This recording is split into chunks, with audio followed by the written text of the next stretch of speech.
Thought Bubble Audio.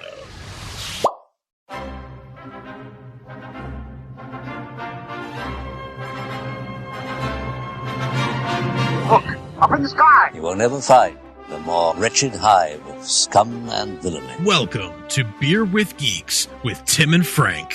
Who are you? I'm Batman. I am Iron Man. Your friendly neighborhood Spider-Man. Hi, Christopher. I'm Nero. My name is Inigo Montoya. You're a wizard, Harry. A couple of guys with a couple of beers and a whole lot of pop culture nostalgia. Make it so, number one. Ladies and gentlemen, the Beatles. Name the dog, Indiana. Life finds a way. I am serious.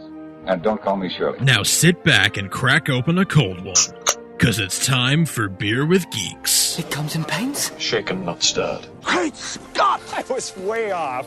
I knew it started with an S, though. Hi, and welcome to Beer with Geeks, where two geeks geek out with beer. I'm Tim, and with me, as always, is my octagonal friend Frank. How are you today, sir? I see what you did there, Parker. Yeah, that's good. Parker! We always make those references to the show that only we have seen. We and other children of parents who bought tapes and videos at the Christmas tree shop. Yeah. Oh, in my case, it was like the grocery store. Oh, good. Like, excellent. Like the little dollar bin, like the impulse buys, like next to Us Weekly and Gum. Oh. It's like, here are a whole bunch of videotapes, like the Max Fleischer Superman cartoons and these terrible Spider-Man cartoons from the 80s. What, you mean Spider-Man is Amazing Friends? Nope. The worst one. Nope. I have to... I loved those, though. I loved those shows. Me too. And you had the Captain America one, you had the Iron Man one, you had a few. Yeah, remember when we went through, we marathoned some of them. them. It was July 4th, 4 years ago. It was tough watching. Yeah, some of them were really tough watch. Yeah. Those Spider-Man ones, though, just so special. So good. What are you drinking? I am drinking Left Hand Brewing Company's Nitro Milk Stout. I love this beer. I know you do. I love this beer. This is like one of the first stouts I drank that turned me around on stouts. I didn't used to like stouts. Yeah, I did not used to like stouts for a while. And then I tried this one. It had been a while. I'd been, my palate was expanding. And I tried this and I was like, wow, I think I like stouts again. And I did. What are you drinking? I am drinking a Hoegaarden, which is a Belgian wheat beer, 1445. Yes, David. So excellent. Founded in 1445. Yes, this beer is from 1445. Yeah. Actually, it's so close to its expiration date. I'm so glad I found this in my fridge. Wheat beer brewed with spices. I first drank this in France. Oh, really? Oddly enough, because I'm a world traveler. You are a world traveler. Actually, yeah, it sounds super pretentious. I drank this Belgian beer in France. Like, shut up in your Spider-Man cartoons. I'm sorry that I'm drinking America's Stout. Yeah. Is it America's Stout? It's America's Stout. Oh, it does say that. And a label. Oh, well, what country's better, France or America? America. Trick question. It's Canada. No. Why pick when you can have both? Well, yeah, that's right. Why pick when you can take the best of both of them and put them in one country? Yeah. And sprinkle a little British on it. Yeah, that's right. When you say it like that, Canada sounds delightful. It actually does, yeah. yes. Yeah, the best of France and America with a little British on top. That's that's fantastic. So weird. Such a weird thing. So this Spider-Man, I want to go back to the Spider-Man cartoon. Yeah. When you see different versions of J. Jonah Jameson, yes, do you think to yourself like, doesn't compare to Parker? Always, yeah. I mean, J.K. Simmons is, I think, like the gold standard for Jameson nowadays. He might even be the gold standard for like comic book casting. Yeah, maybe. Actually, he lives and breathes that character. I mean, he looks like the character jumped off the page and became a human being. Like that's one of the most uncanny resemblances, and you wouldn't really think that just looking at him, like what he looks like, but dear Lord, that makeup and the everything. But doing just subtle makeup and the flat top wig and the mustache, and it's amazing. Done. Put a cigar in his hand, done. Yeah. But more than anything, it's how he portrayed it, right? It is his. He slips right into that character exactly how I always imagined it, and really pretty much like that Parker from the cartoon. Like a little less over the top. Yeah, but only a little less over the top. Yeah, cantankerous as hell. Yes, he is, and like scary to work for, but also like the best day of your life, like every day. Oh man, yeah, because he's just a ridiculous human being. Ridiculous, ridiculous in the most hilarious way. Yeah, he is. So we talked about Spider-Man, like Spider-Man 1, the first Sam Raimi movie, a few months ago. Yeah. But we haven't talked about Spider-Man 2. Well, in preparation for Civil War, which we know features Spider-Man, particularly since that new trailer was released a little while ago. Under ruse. Tired of this. Under ruse. Did you know Spider-Man was going to be in that trailer before it popped up? I mean, I knew he was going to be in the movie. Swung into the frame. I knew he was going to be in the movie, and I was kind of expecting. I was like, so you're expecting a waiting Spider-Man? waiting for him, and then like, oh, I guess he's not going to be in the trailer this time around. And then under ruse. Yeah, the article that I clicked on to watch it, Did it image advertise? it advertised Spider-Man. Yeah. I hate it when people do that. Just like the point of it being at the end of the trailer is that I don't want it advertised, so I can be surprised when I see it. I hate you all. Right. Have a good day. But like Comic Book Resources or comicbookmovie.com or whoever it was that you found it, like their whole thing is like, well, if you tell them Spider-Man's in, then they'll come and click on our article. And yeah, of course, it makes perfect. Yeah, of course, it makes perfect sense. Yeah, of course, and it worked certainly. So before we talk about Spider-Man 2, because we talked about Spider-Man 1 a couple months ago in preparation for him appearing, let's talk about that. Because I don't think I don't think I've actually seen you since the trailer came out. So what did you think of his design? The brief moment that he's in the trailer. What did you think? I love that it's like a Ditko design. You see, people are saying that. I don't see a Ditko design. I mean, okay, so he's got like the little black accents, right? Which is obviously different, but take that away and add some webbing under his armpits. And it's kind of it's more Ditko than what we've seen. See, and here is I disagree. Okay. I think it's more John Romita than we've ever seen. Okay. John Romita took over the Spider-Man from Steve Ditko. He was the second artist, and this was Peter in college and blah, blah, blah. And his design he was a little fuller, and his head was a little rounder. And so, to me, when I watch Amazing Spider-Man, that Andrew Garfield's slender frame and the way those eyes look, that is just Amazing Spider-Man 1, not the second one, the first one. Yeah. That's Steve Ditko. It updated. This, to me, was very John Romita. I thought Okay. I do see what you're saying. But I know what you're talking about. the majority of the internet is saying, oh, he looks like Steve Ditko. Are they? Yeah. Okay. Yeah, you're not alone there. But to me, I was like, the first thing that popped in my head was John Romita. I got a Ditko vibe. It felt like a maybe it was because it's less of a like the costumes we saw in the Tobey Maguire movies and in the Andrew Garfield movies are more slightly more muted colors, right? Like a more of a deeper, like almost burgundy red and a darker blue. And this was like a very bright red and bright blue, and it almost like looked like when you see a kid in Spider-Man pajamas or something. It was like those colors, which is what I associate with the Ditko era and the very sort of simplistic look to the costume. Again, excepting those black highlights. Well, which is obviously a modernization of it. The Raimi costume, had webbing on the outside of the costume, like it was a raised webbing, and that I remember a lot of people being like, "Why is it outside?" And I remember even as a kid reading articles like, because you really wouldn't see it if it wasn't raised, and that's such an iconic part of the costume. Textured, yeah, or maybe even at that time, maybe like suits they just couldn't get to show up at the way they wanted to. Yeah, I think it was also that was just an aesthetic of that time, was to have everything be like 3D. Like that was. Yeah. Oh my God, that is absolutely thing. true. It was 3D before 3D, and his colors were muted and blah blah blah. But this was definitely more like, hey, he's Spider-Man and he's popping, and he's doing all these crazy things. And so, but let's go back and. I'm excited. I'm certainly excited. I think I like the look. I like the sound of his voice. Yep. I like the sound of your voice and all those other crazy things.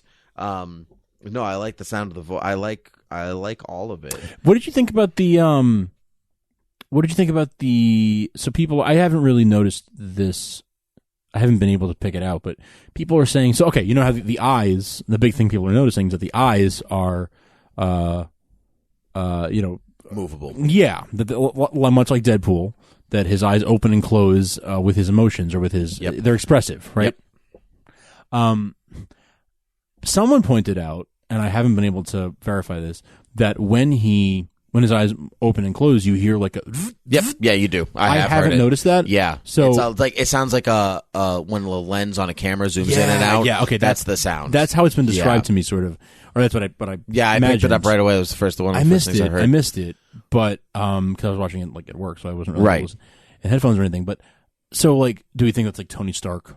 Tony Stark tech. The rumor was that there's a costume that he made himself, that Peter made himself, and then there's a second one that Tony designed for him. Mm-hmm. And I think the one that we see in the trailer is the one that Tony made for him, which gives him the movable eyes. So, because the Deadpool movable eyes are like, because he breaks the fourth wall and he's not real and blah, blah, blah. People have been like magic movable eyes. This one gives him a reason to have a technological reason. Yeah. Which I like. I mean, that's cool. Do you think do you think Tony made him web shooters? I'm going to say no. I think that Marvel is good. I think Marvel is really good about like respecting where characters come from and not downplaying their own achievements. And part of the genius of Peter Parker is that he is a genius. Like, he's a 17-year-old kid who can sit with Tony Stark and talk about science and not get lost. Yeah, that's the whole point. So we think Peter made his own web shooters. You don't think they're organic? No, they're definitely not organic, because there's if you pause it when he is in the air and he grabs Cap's shield, you can see it on his wrist. You can see it on the outside of the costume. Plus, it looks like he's got little web cartridges. He's got like a little belt to hold extra cartridges. True. So I think so. Okay. I went to the shelf while you were talking, and I wasn't listening. And I know this is a terrible podcast, but I have this book, and I've talked about this before: Spider-Man versus the Green Goblin, which is an ensemblage piece of work. This was like your first really Spider-Man. my first Spider-Man graphic novel. Whole thing. Yeah. So I have Steve Ditko's Spider-Man, and I have John Romita's Spider-Man. Oh, awesome. So I just want you to see both to be like, well, which one do you think it is? Because I'm looking at both, and I definitely see why people are like, oh, it's this, and oh, it's this. But I still think it's Romita. So there's Ditko's. Yep. Okay, so there's big black around the eyes and all that, and I understand that. And then this is Romita's. And if you look at his head shape, it's much more. I do see what you mean. And the blacks around the eyes are much more pronounced. Yeah, more pronounced. You know what? I do see what you mean. Yeah. I really do.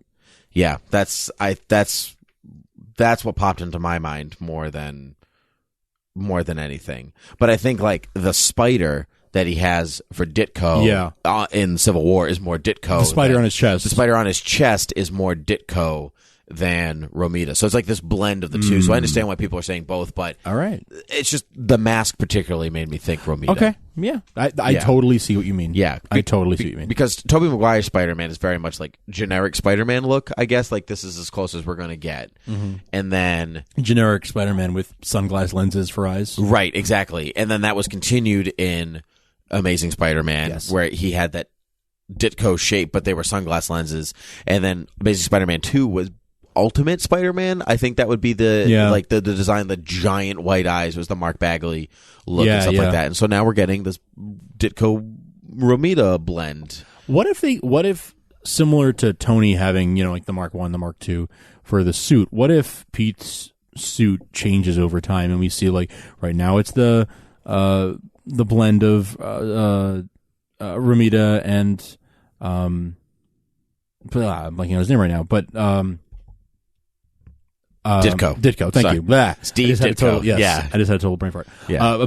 So you got the Ditko and Romita blend right now, and then what if later it's like a McFarlane look, and what if it evolves? Oh, that would be very cool. I would be very intrigued by that. Actually, I've heard a couple of people being like, "Where's the Iron Spider?" That Tony Cousins because he wears that. Yeah. I don't.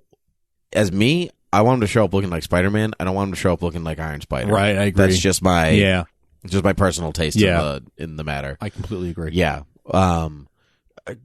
All good points. None of them have anything to do with Spider-Man 2, which is why we're here today.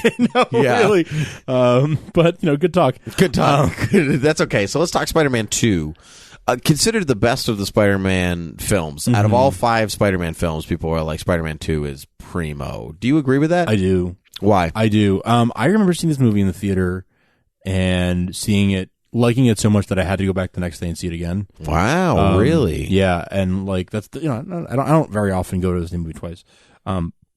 So like I remember loving it. I think that it has the best villain out of the 5 Spider-Man films. Are you a big Doc Ock fan? Not particularly. I just think that he was done the best way. I think he was handled the best. Yeah, I agree. Yeah. It's not particularly because I'm a huge like Doc Ock fan in general, but I think because this story didn't have to service a Spider-Man origin, because the first movie has to service a Green Goblin origin and a Spider-Man origin, so they're getting half the time they really deserve each one. And so this, we've established who Spider-Man is. It's unnecessary. So he's getting a different story plus this sympathetic character brought to life by Alfred Molina, which was incredibly. Alfred Molina is one of the great actors, of our generation, of our time.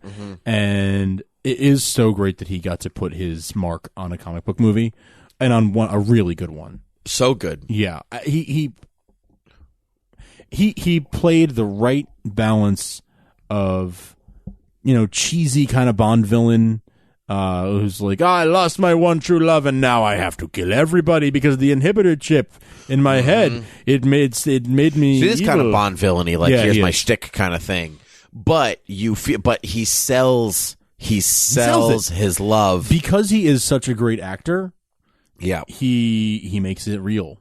Yeah, he really started that trend of sympathetic villains too. Did you know? Like, if you look at comic book villains, before this moment in time, like you look at the Reeves film, the Superman films, they're just villains. You look at the Batman films, they're just villains, except for Catwoman, who is kind of sympathetic, but that's about it. Yeah, and then Mr. Freeze is supposed to be sympathetic, but it's Batman and Robin, so it's hard. Like, you just feel bad for everybody involved. Yeah. So it's a different kind of feeling. And then you got Blade and X-Men and all this stuff. So, although I guess now that I'm talking myself out of that, I actually just talked myself out of my own point. Because now that I'm thinking, I'm like, Magneto's kind of a sympathetic villain because he's an Auschwitz survivor and everything. But yeah, I talked myself out of my own point. Okay, maybe he's not the first, or not even one of the first, but he's a damn good sympathetic villain. Yeah, and that is also supposed to be, that is kind of Raimi's thing. Like, you're supposed to kind of feel for Norman Osborn. Yeah, that's true. Because Norman Osborn of Spider-Man 1 is a nice guy until the lab experiment, and then Doc Ock, and then Sandman after that. He's not great to his son before the lab experiment, but yes. We actually don't see him really be terrible to his son, though. Really? He works a lot. But even remember the first scene you meet with him, he's Harry's like, Dad, could you pull around the corner? And he's like, why? It's right here. Like, are you embarrassed by your father? And it's not like, Harry, I'm your father. Don't be a prick or anything. He's like, yeah, true. And then he gets out of the car, he himself, Dad, gets out of the car and he's like, son, you forgot your backpack. That's true. Okay, fine. And then I'll give you that. And then he's mean to his son all the way after that. We don't actually see him be really avenge me. Oh, that's my favorite part of this movie. Yeah. I'm gonna skip to the end. So, Spider-Man beats Doc Ock. The end. Great. Yeah. Hooray. Whatever. Hooray. My favorite part of this movie is not James Franco discovering that Peter is Spider-Man. It's fine. Whatever. But his breakdown at the end of this movie, because he doesn't take a gas to break down. Harry literally just has a mental breakdown and sees his father talking to him in a mirror, throws the knife, and it's the secret goblin chamber. And I, in 2004, was like, oh my God, secret goblin chamber. Secrets, goblins, chambers. And then there was such hope for Spider-Man 3 that was just dashed. Oh my God. Dashed. Heartbroken. I'm still heartbroken. We're not down on anything, so yeah. Let's be down on Spider-Man 3, but in its own thing, because I could definitely talk about Spider-Man 3 for an hour, even though this podcast is only half an hour, but I could definitely talk, just like we did with Superman Returns. I think Spider-Man 3 does have its good points. It really, truly does. And it hurts me to say those things, but it is not the worst comic book movie to ever exist. It's not bad all the way through. It's overstuffed, and it has studio interference, but it is not bad all the way through. I think the studio interference is really the worst thing. You could feel it. Yeah, you could feel it because it's got some really great stuff in it. But it is that stuff is overshadowed by just things that make your soul hurt. Yep. But anyway, so Spider-Man 2, things that don't make your soul hurt. Doc Ock's arms were puppets in this film. Do you agree or disagree with this action?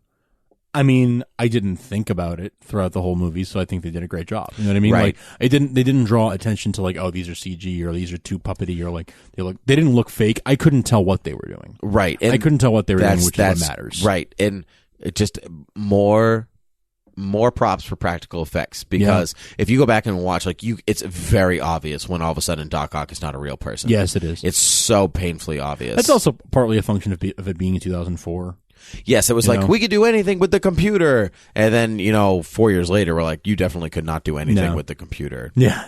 Like, oh, no. No, you were wrong. Oh, God. 2004, we were wrong. So long ago. I know. I know. Do you like the Spider-Man No More part of it? Like the confidence and he's like lost his powers and stuff like that? That's probably my least favorite part of it, actually. I don't really care for that trope in superheroes in general whenever it's been done.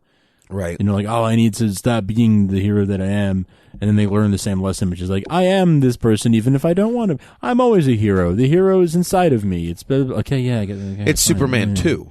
It's Superman 2. They did it in Smallville. They did it in it's been done a million times. Well, yeah, but Smallville's a television show. Like you have to, those are. Yeah, you're right. I mean, I understand the reasons learning why to be a hero, but I mean, like in a movie, yeah, I don't need them to be like, oh my God, am I really a hero? Yes, you're a freaking hero. Yeah. Yes, you have to save people. Mm-hmm. Get over yourself. Do it.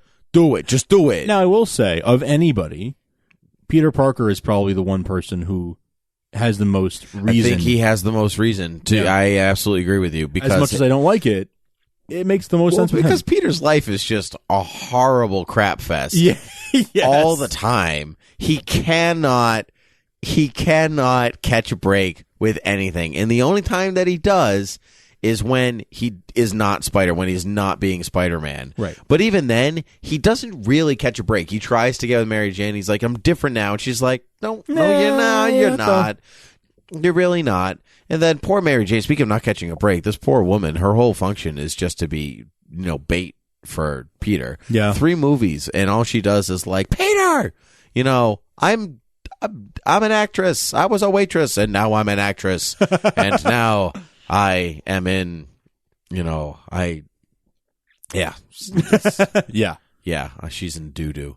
You in deep doo-doo now. She's in deep doo-doo now. Although, Spider-Man 2 has one of my favorite quotable lines of all time from The Importance of Being Earnest. You know what I'm talking about. Are you glad to hear it? I am glad to hear it. Yeah. I don't know why that sticks with me. It sticks with you, too. It does. We both quote that. All the time, for no particular reason. You have a whole movie filled with Bruce Campbell. Oh my God, with yes. one of his greatest cameos.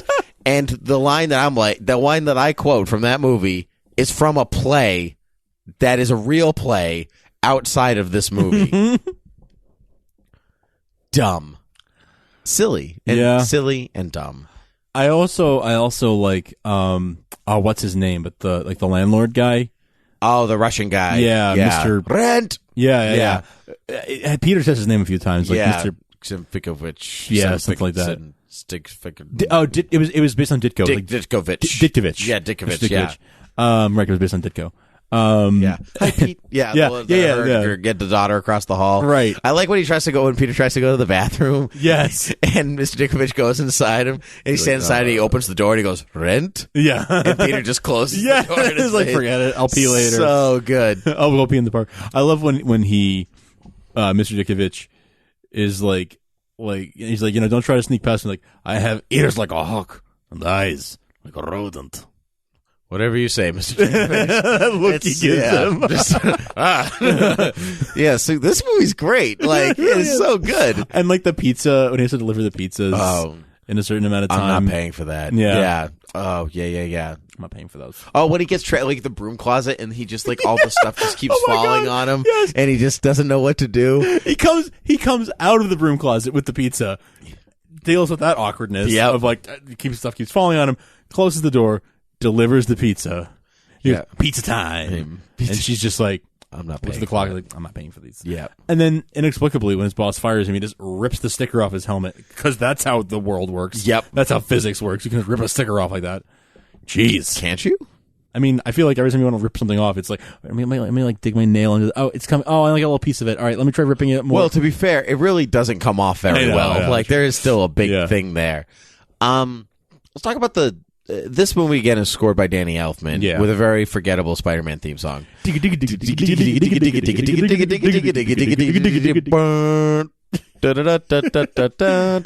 the Gargoyles theme. Yeah. I could if I really sat down to think about it, I'm sure I really could. I'm sure.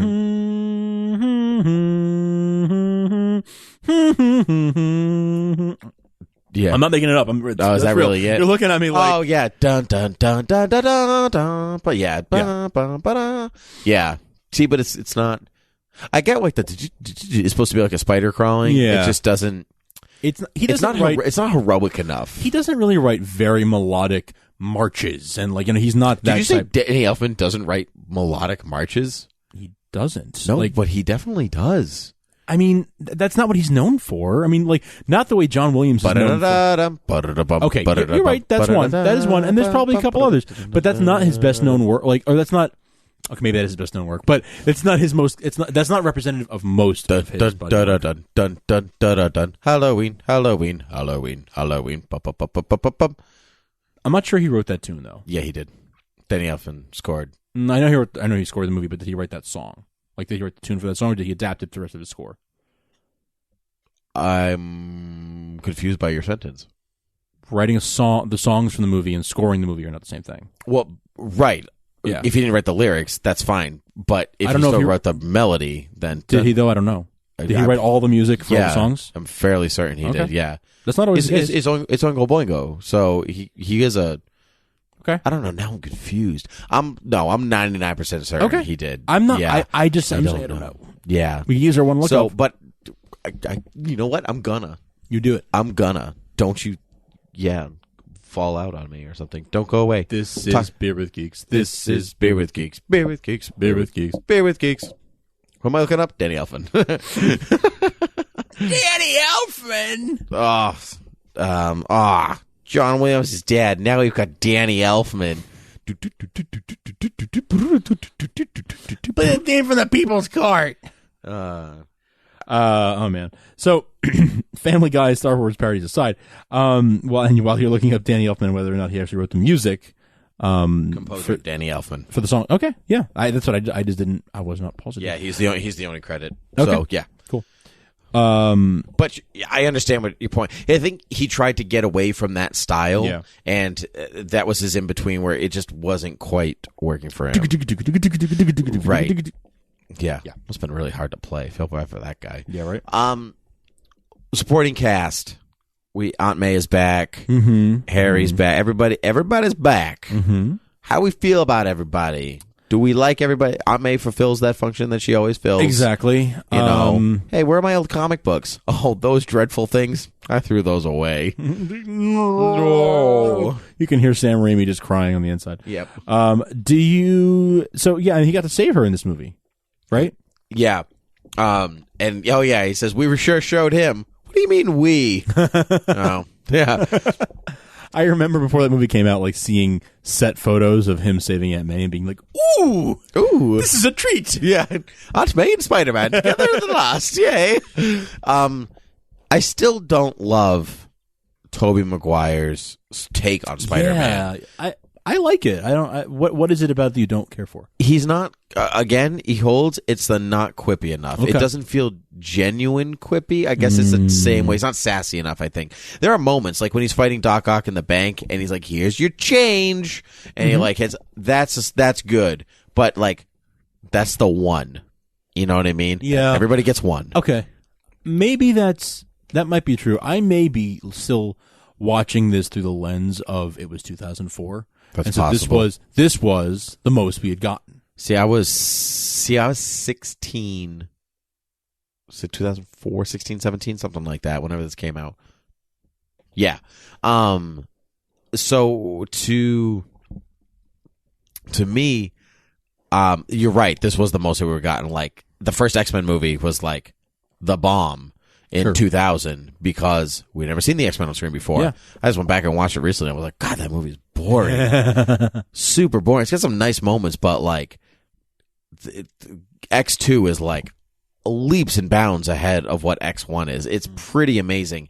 And Spider-Man and Spider-Man 2 is also that same thing, but I think we have come a long way in the superhero world to look. But we could still hold Spider-Man 2 up to the standard of this is just as good as Iron Man or The Dark Knight or whatever. I think it holds up the same way, but I don't think that Spider-Man's characterization holds. Yes. Yeah. No, I agree with that. Yeah. I mean, but I think I haven't watched it recently enough, and I haven't watched it comparing it to those other films enough. And that's certainly not to distract from the movie, because like I don't love Christian Bale's Batman. You know, like he makes weird choices. I'm not a fan. but his Bruce Wayne is great, you know? Sure. But you kind of make allowances because the rest of the movie is so good around it that he's not quippy, but he can be sometimes. But the train fight sequence is incredible. You know, he has a weird face when he's running on that roof before he hurts his back. You know what I'm talking about? He's got like a he's got like this scrunched face. He's like, he ages like 80 years in one frame. It's really strange. It's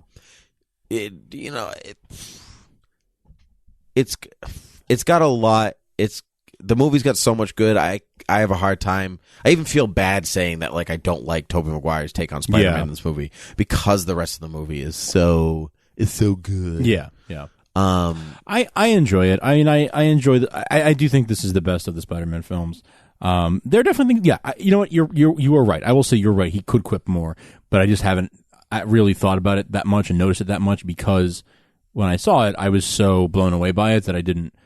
I was like, I couldn't imagine him quipping any more than he does. But Andrew Garfield quips more, and I think Spider-Man should quip more. So yeah, you're right. I think I agree with that assessment. I just never really noticed it because I was so caught up in like it's 2004 and this is the best superhero movie or at least definitely the best Spider-Man movie I've ever seen. So yeah, I don't know. Any final thoughts? We're actually up against time here. Well, that's because we spent so much time talking about the trailer. Yeah, I was like, I've actually got a lot more thoughts on Spider-Man 2. We can I think combine more Spider-Man 2 and Spider-Man 3 next time. Mm-hmm. I think that'll be good. We'll do a half positive Spider-Man 2 and half rip it into Spider-Man 3. There you go. Balance it out. Yeah, but you know, balance of the force. Indeed. You know, I have one thing I'm going to leave off on because I might not remember for next time. Sure. When I was a kid, you know how I wear glasses. And Doc Ock had those little clip-on sunglasses. Yes. And I got clip-on sunglasses because Doc Ock had them because I was a cool kid. You were a cool kid. Yeah, thank God. You were God. a villain. Yep. I was chilling like a villain. Oh, yeah. In my octagonal home. That's why he's named Doc Ock, right? Because he likes the octagons? home. Yep, that's it. Yeah, okay, great. So you can find us on Twitter at Beer with Geeks or Facebook.com/Beer with Geeks, or you can email us at beerwithgeeks.com or leave us ratings and reviews on iTunes, Overcast, and Satchel Media Players, or where all other podcasts are found. Very good. Spoken like a true radio man. I said it all in the breath. You did. I did. You did it. And now I'm going to pass out from exhaustion. Oh, and he's down. Well, I'm back. Whoa. All right. I'm back. Oh, my back. Oh, my back. Oh, Spider-Man jokes. All right. Well, until next time. Cheers.